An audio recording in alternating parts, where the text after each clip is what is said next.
ನಮಸ್ಕಾರ. ಅಮ್ಮನ ಮಾತಿಗೆ ನಿಮ್ಮೆಲ್ಲರಿಗೂ ಸ್ವಾಗತ ಸುಸ್ವಾಗತ. ಮಹಿಳೆಯರ ವರ್ಚಸ್ಸು. ಮಹಿಳೆಯು ಅಬಲೆಯಲ್ಲ ಸಬಲೆಯರು ಎಂದು ನಿರೂಪಿಸಿದ್ದಾರೆ.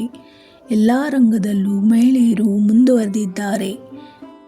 ಅದರಂತೆ ಸಾವಿತ್ರಿಬಾಯಿ ಫುಲೆ ಮೊದಲ ಮಹಿಳಾ ಶಿಕ್ಷಕಿಯಾಗಿದ್ದಾರೆ.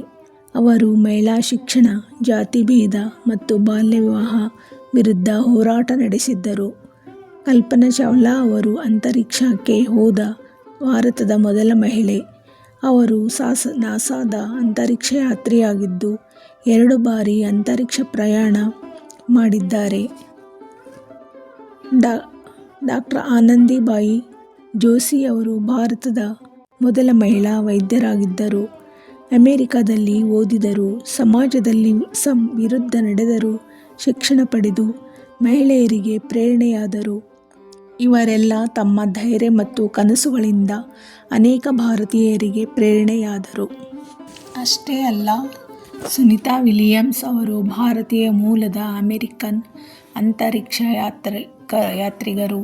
ಅವರು ನಾಸಾದ ಅಂತರಿಕ್ಷ ಯಾತ್ರಿಯಾಗಿ ಹಲವು ಬಾರಿ ಬಾಹ್ಯಾಕಾಶಕ್ಕೆ ತೆರಳಿ ಮಹಿಳೆಯರಲ್ಲೇ ಅತಿ ಹೆಚ್ಚು ಸಮಯ ಅಂತರಿಕ್ಷದಲ್ಲಿ ಕಳೆದ ದಾಖಲೆ ನಿರ್ಮಿಸಿದ್ದಾರೆ.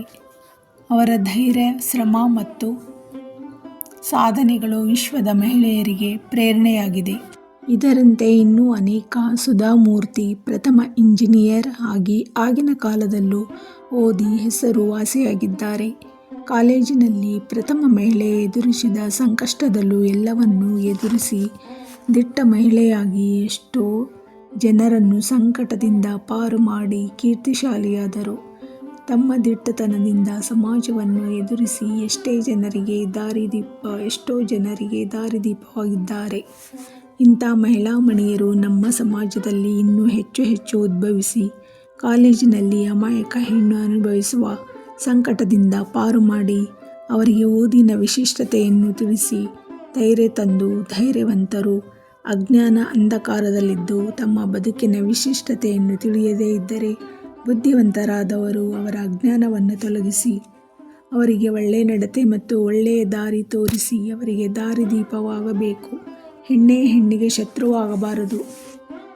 ತಮಗಿಂತ ಮುಂದುವರಿದವರಿಗೆ ನೋಡಿ ವಿಸ್ಮಯದಿಂದ ಅವರನ್ನು ನೋಡಬಾರದು. ಅವರು ತಮ್ಮಂತೆ ಬುದ್ಧಿವಂತರಾಗಬೇಕು.